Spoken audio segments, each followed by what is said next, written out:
Hello नमस्कार साथियों, YouTube channel research mathematics में आपका स्वागत है। मैं मनोज सर।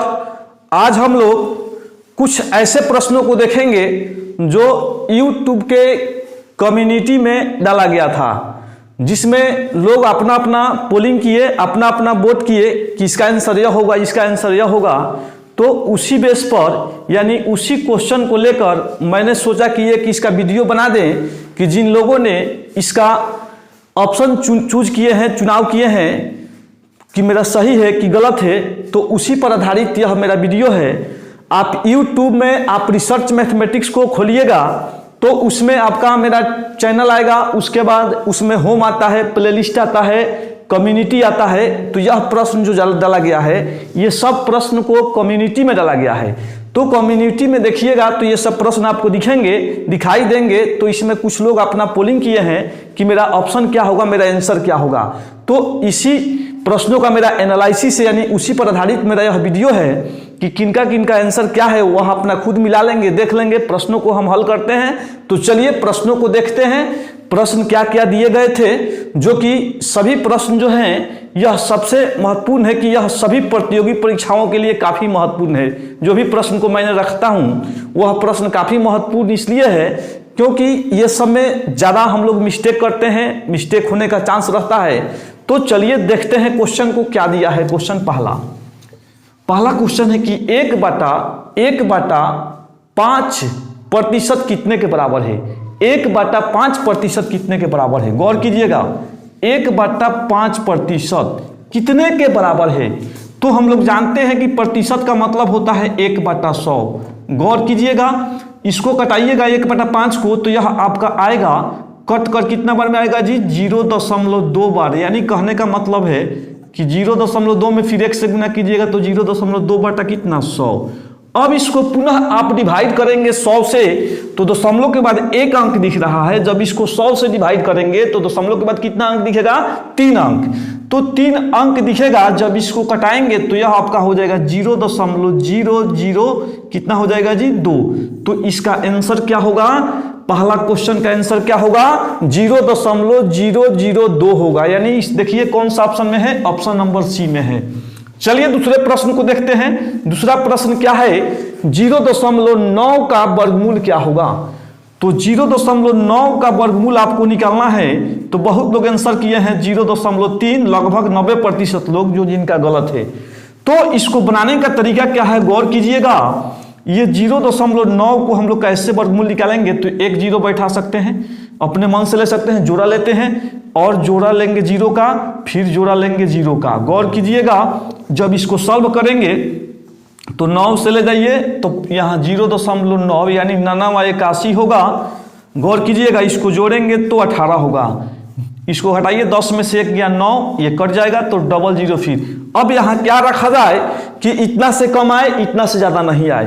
तो 5 रखते हैं तो 5 पर तो ज़्यादा हो जाएगा। 4 रख कर देखिए, 4 चौका 16 और चौका 32 एक 33, 4 3 7 लगभग, यानी 4 रख कर तो आपका यहाँ आंसर प्राप्त हो गया लगभग में, यानी 4 रखे हैं तो 0.94। तो देखिए कौन से ऑप्शन में 0.94 दिख रहा है। यानी हम कह सकते हैं 0.9 का वर्गमूल जो होगा यह क्या होगा, 0.94 होगा। लेकिन सबसे ज्यादा पोलिंग हुआ है इस ऑप्शन पर, ऑप्शन नंबर बी पर। बहुत लोग, लगभग 90% लोग क्या मारे हैं इसमें, 0.3 मारे हैं। तीसरे प्रश्न को देखते हैं। तीसरा प्रश्न क्या दिया है, गौर कीजिएगा।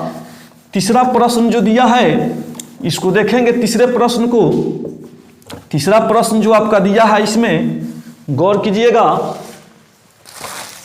तीसरा प्रश्न क्या है, 20 10 का कितना प्रतिशत के तुल्य है। 20 10 के कितने प्रतिशत के तुल्य है। 20 जो है 10 के कितने प्रतिशत, तो 10 को नीचे रखिए और गुना 100% लगाइए तो कटाइए। 10 दूना 20 यानी 10 में 2 बार में काटा, 2 में 100 से गुना करेंगे तो 200, यानी हम कह सकते हैं यह 200% के तुल्य होगा। तो ऑप्शन नंबर कौन होगा, सी होगा। 4 नंबर प्रश्न को देखते हैं। किसी वृत्त की त्रिज्या 1 सेंटीमीटर है। किसी वृत्त की त्रिज्या 1 सेंटीमीटर है तो इसका व्यास क्या होगा। तो गौर कीजिएगा, सेंटीमीटर में दिया है, त्रिज्या कितना दिया है, 1 सेंटीमीटर। तो व्यास कितना हो जाएगा, 2 सेंटीमीटर, यानी दुगुना होता है व्यास त्रिज्या का। तो 2 सेंटीमीटर हुआ, गौर कीजिएगा। लेकिन ऑप्शन मेरा जो दिया है सेंटीमीटर में नहीं दिया है, तो आप सेंटीमीटर को मीटर में बदलना जानते हैं, तो 100 से डिवाइड कीजिएगा, तो 100 से डिवाइड कीजिएगा तो यह होगा 0.02 मीटर। तो देखिए 0.02 मीटर किस ऑप्शन में है, तो यह हो जाएगा ऑप्शन नंबर सी। अगले प्रश्न की ओर चलते हैं। अगला प्रश्न क्या दिया है, गौर कीजिएगा। अगला प्रश्न जो दिया है, यदि किसी वर्ग की भुजा दुगुनी कर दी जाए तो इसके क्षेत्रफल में क्या परिवर्तन होगा। यदि किसी वर्ग की भुजा दुगुनी कर दी जाए तो इसके क्षेत्रफल में क्या परिवर्तन होगा। यानी वर्ग की भुजा दुगुनी, तो मान लीजिए पहले तो क्षेत्रफल a² रहा होगा, जब इसको दुगुना करेंगे तो क्षेत्रफल क्या हो जाएगा, 4a² हो जाएगा।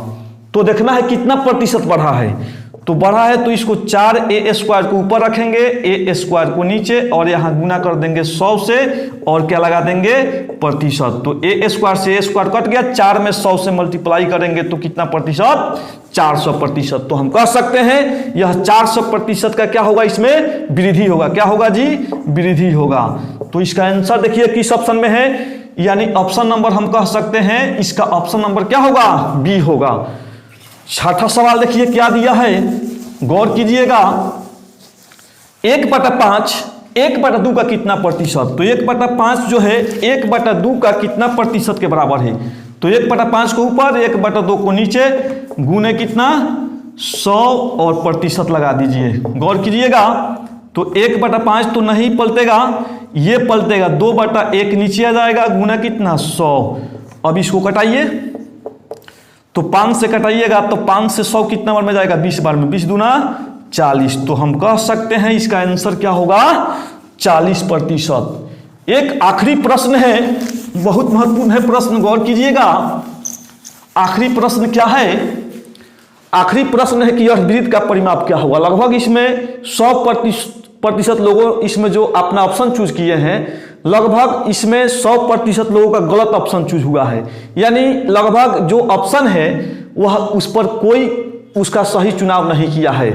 तो इसका आंसर होगा 36r/7। तो कैसे होगा, देखिएगा कैसे होगा। तो अर्धवृत्त जो आप देखते हैं इस प्रकार से होता है, तो यहां से यहां तो πr होगा, यहां से यहां एगो आर फिर एगो आर, तो यही हम लोग जोड़कर क्या कर देते हैं 2r। तो अर्धवृत्त का जो परिधि परिमाप होता है πr + 2r होता है। तो इसी में क्या करते हैं हम लोग, r को कॉमन ले लेते हैं, तो यह हो जाता है π + 2 × r।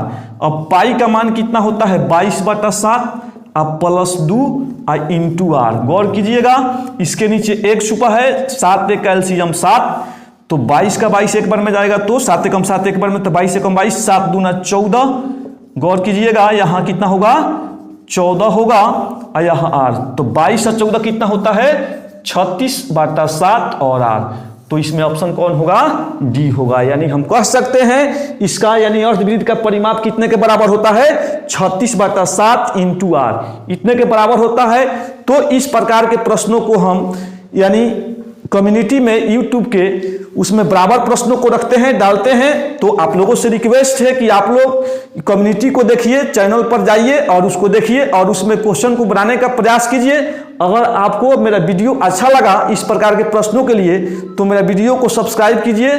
तब तक के लिए नमस्कार।